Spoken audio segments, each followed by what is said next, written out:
خداوند آپ کے ساتھ ہو۔ خداوند یسوع مسیح کی انجیل بمطابق مقدس مرکز اس کے پہلے باب کی 14ویں سے 20ویں آیت۔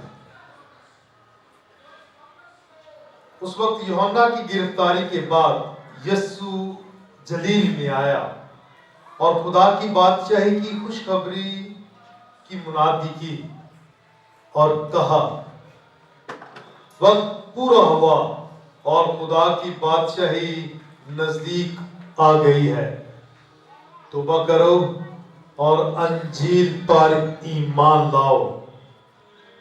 اور جلیل کی جھیل کے کنارے کنارے جاتے ہوئے اس نے شمعون اور شمعون کے بھائی اندریاس کو جھیل میں جال ڈالتے دیکھا، کیونکہ وہ ماہی گیر تھے۔ اور یسوع نے ان سے کہا میرے پیچھے ہو لو تو میں تمہیں آدم گیر بناؤں گا۔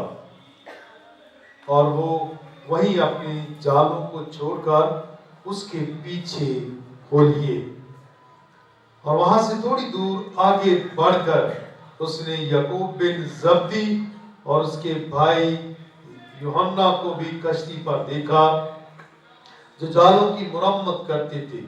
اس نے فوراً انہیں بلایا اور وہ اپنے باپ زبدی کو کشتی پر مزدوروں کے ساتھ چھوڑ کر اس کے پیچھے ہو لیے۔ انجیل مقدس کے وسیلہ سے ہم سب کی خطائیں معاف کی جائیں۔ مسیح میں میرے عزیزوں، آج لتوریہ کلام کے بہت سارے موضوعات ہو سکتے ہیں، لیکن ان میں جو سمجھ رہا ہوں 2 موضوعات اہم ہیں، توبہ اور یسوع کی پیروکاری، یا دوسرے لفظوں میں جو یسوع نے کہا توبہ کرو اور انجیل پر ایمان لاؤ۔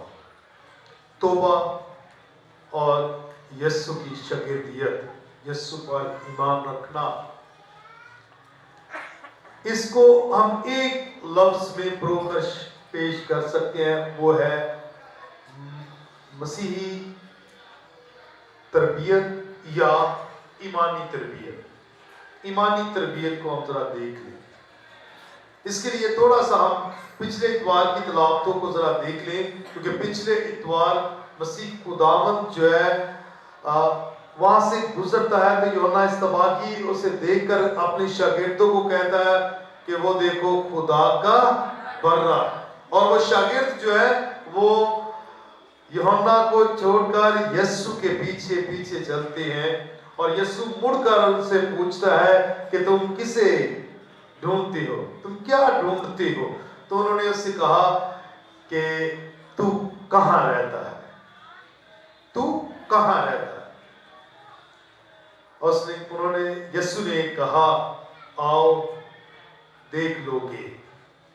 اور انجیل نویس یوحنا جو ہے بڑے خوبصورت انداز کے ساتھ بیان کرتے ہیں کہ وہ اس کے ساتھ ٹھہرے، اور وہ 10ویں گھنٹے کی بات ہے۔ تو یہ اندریاس جو آج مرکز کے مطابق انجیل میں یسوع نے جس کا چناؤ کیا ہے، شمعون پطرس کا بھائی ہے، یہ وہ شاگرد تھا جو یوحنا کا شاگرد تھا، اور بعد میں یہ گواہی کہ یہ خدا کا برہ ہے، اس کو سن کر وہ اس کے پیچھے چلا جاتا ہے، اس کے ساتھ ٹھہرتا ہے۔ سارا دن گزارنے کے بعد وہ لوٹ کر آ کر اپنے بھائی پطرس کو کیا گواہی دیتا ہے؟ ماشے، ہم نے المسیح پا لیا ہے، یعنی ہم نے المسیح پا لیا ہے۔ اور وہ جان چکے تھے کہ مسیح خداوند ہی در حقیقت خدا کا ممسوح، خدا کا بیٹا، ہمارا نجات دہندہ المسیح ہے جو آنے والا ہے۔ اور یہ انہیں کب پتا چلا؟ جب وہ اس کے پاس جا کر ٹھہرے، رکے، اس کا تجربہ کیا، سارا دن اس کو سنا، اس کو جانا، اور جب جان گئے تو وہ اس پر ایمان لائے اور اس کا پرچار کرنا شروع کر دیا. جا کے اس نے کیا کیا؟ اپنے گھر بتایا اپنے بڑے بھائی کو کہ ہم نے المسیح کو پا لیا ہے. یہ تربیت کا حصہ ہے. تربیت انجیل کے لیے تربیت ہو رہی ہے بڑے اچھے انداز. یسوع کے ساتھ رہنا ٹھہرنا ایمانی تربیت کا پہلا تقاضا ہے، نقطہ ہے جس پہ ہمیں عمل کرنے کی. یہاں مسیح خداوند کیا کہہ رہا ہے کہ وہ ان کو پہلے دعوت دیتا ہے توبہ کرو اور انجیل پر ایمان لاؤ، اور پھر اور وہ کیا کرتا ہے؟ شمعون اور اس کے بھائی اندریاس کو کہتا ہے کہ میرے پیچھے ہو لو، میں تمہیں آدمگیر بناؤں گا. یہ ایک علیحدہ واقعہ ہے، لیکن چناؤ ہے. تربیت کے بعد چناؤ ہوتا ہے. تربیت کے بعد ایک خاص شخص کو چنا جاتا ہے ایک ذمہ داری کے لیے، انجیل کی منادی کے لیے، پرچار کے لیے. اور اس کے لیے پہلے تو ضروری عمل جو ہے وہ ہے توبہ. اور بپتسمہ کا ساکرامنٹ جو ہے ہمارے گناہوں سے ہمیں مغفرت یا نجات دلاتا ہے. یہ ہمارا ایمان ہے، یہ توبہ کا عمل ہے. اس کے ساتھ ہم تربیت کر لیتے ہیں، تربیت میں داخل ہوتے ہیں. اور تربیت کے بھی میرے خیال کے مطابق 3 درجات ہیں. اس کو ذرا دیکھ لیا جائے تو بڑا اچھا ہوگا. پہلا، انسان خود اپنی تربیت کرتا ہے، اپنے اندرون کی تربیت کرتا ہے، اپنے آپ کو جو ہے وہ یسوع کے قابل بناتا ہے تاکہ پھر اس کا پرچار کر سکے. تو اندرونی تربیت گواہی دینے کے لیے بھی شخص کو پہلے اپنے آپ کو گواہی دینی ہوتی ہے، انجیل اپنے آپ کو سنانی ہوتی ہے، خود پڑھ کر اس پہ غور و خوض کرنا ہوتا ہے اور اس پر عمل کرنا ہوتا ہے. تربیت کا عمل ہے. 12 سال کی تربیت کے بعد ایک کاہن جو ہے وہ پاک کلام کا پرچار شروع کرتا ہے. دوسرا، اپنے خاندانوں کو، اپنے خاندان کو جو میں نے سیکھا، جو میں نے سمجھا، اگر میں اپنے خاندانوں کو نہیں سکھا رہا یا اپنے خاندان کو نہیں سکھا رہا، اپنے بہن بھائیوں کو نہیں سکھا رہا، تو میں دوسروں کو کیسے سکھا؟ اس سے پہلے توبہ کا عمل بہت ضروری ہے. توبہ کرنا بہت ضروری ہے. اس لیے اس نے کہا توبہ کرو اور انجیل پر ایمان لاؤ. نینوا کا شہر جسے کہا جاتا ہے، اس میں کیا یونس نبی پیغام لے کر جاتا ہے. یہ وہ شہر ہے جسے خدا ختم کرنا چاہ رہا تھا، غرق کرنا چاہ رہا تھا، لیکن پھر بھی اس نے اپنا اس بندے کو بھیجا جا کے ان کو دعوت دے کہ وہ توبہ کریں. اور یونس نبی کی دعوت پر آج بلاوا شاگردیت کا ہے. اس نے کہا کہ میرے پیچھے ہو لو. اور شمعون اور اس کا بھائی اندریاس اسی وقت سب کچھ چھوڑ کر اس کے پیچھے چلے جاتے ہیں، کیونکہ انہوں نے پہلے ہی یسوع کا گہرے طریقے سے تجربہ کر لیا. انہوں نے جان لیا کہ در حقیقت یہی مسیح خداوند ہے جو ہماری نجات کے لیے آیا ہے. اس لیے انہوں نے اپنا سب کچھ چھوڑ دیا. تو یسوع کو جاننے کے لیے بائبل مقدس اور خاص طور پر اناجیل ہماری مدد کرتی ہے. تو جس دن ہم انجیل کو جان لیں گے، پڑھ لیں گے، پرکھ لیں گے اور یسوع کو پہچان لیں گے، تب ہم بھی سب کچھ چھوڑ دیں گے جو اس دنیا کا ہے. اس دنیا کی ساری روشوں کو، اس دنیا کی ساری عیش و عشرت کو، اس دنیا کی ساری برائیوں کو چھوڑ دیں گے اور ہم سچے دل سے توبہ کر کے یسوع کے پیروکار بنیں گے جب ہم اس کو جان لیں گے. کیونکہ جو یسوع کو جان چکا ہے وہ کبھی بھی گناہ نہیں کرتا. تو جو یسوع کو جان نہیں پایا، جو یسوع کو نہیں پہچان پایا، وہ کبھی بھی توبہ نہیں کر سکتا، وہ کبھی بھی یسوع کی پیروی نہیں کر سکتا. تو مسیح میں میرے عزیزو، یسوع کی پیروی کے لیے توبہ کے عمل سے گزرنا بہت ضروری ہے. اور اس وقت تک ممکن ہے جب تک ہم یسوع کی انجیل اور خاص طور پر بائبل مقدس کو پڑھتے نہیں، اس پر غور و خوض نہیں کرتے، دھیان و گیان نہیں کرتے، تاکہ ہم اس کے سچے پیروکار بن سکیں. شاگردیت کے تقاضے بھی بہت سارے ہیں، لیکن اس میں سب کچھ چھوڑنا. جیسے آج